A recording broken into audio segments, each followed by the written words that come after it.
Is spreading, particularly most of the numbers are with the unvaccinated, and the Democrats like to blame Republicans on that. Well, the biggest group in most states are African Americans who have not been vaccinated. And the last time I checked, over 90% of them vote for Democrats in their major cities and major That counties. is Texas Lieutenant Governor Dan Patrick now being criticized for those comments he made last night on Fox News. You heard Patrick blaming unvaccinated African Americans, who he says are mostly Democrats, and Democrats for the state's COVID-19 surge.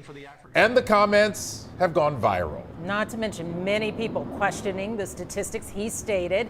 Our Marcelino Benito joins us live now. Marcelino, Lieutenant Governor Patrick is standing behind what he said.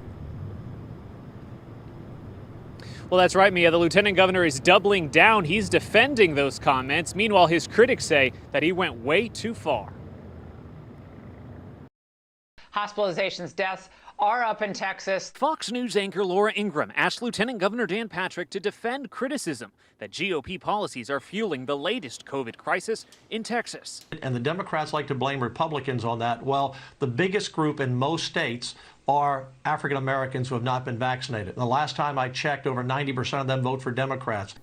It was offensive. Houston Mayor Sylvester Turner calling out Patrick's comments as divisive and counterproductive. On social media, critics went even further, calling them racist. When you are blaming the surge on African Americans, something's wrong with that. One point it was the immigrants. Now it's African Americans.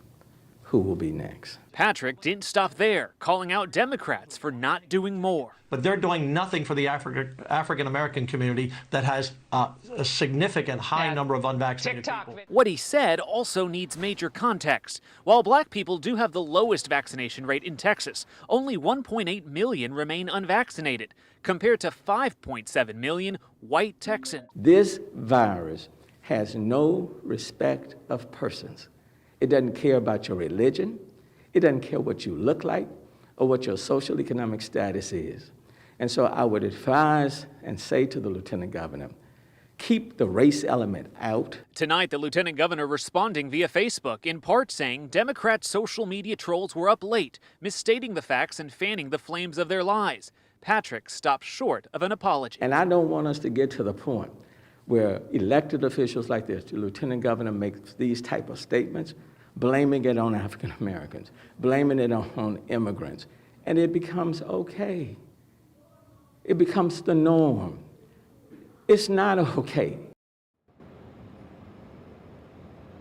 Now, Mayor Turner told us what's key is convincing all Texans to get vaccinated, no matter the race. We've posted the Lieutenant Governor's full statement up on our website, khou.com, if you'd like to take a closer look. Back to you. And there's plenty of science to back up with what Mayor Turner had said. This virus does not discriminate, does not care what political affiliation you are as well. Marcelino Benito.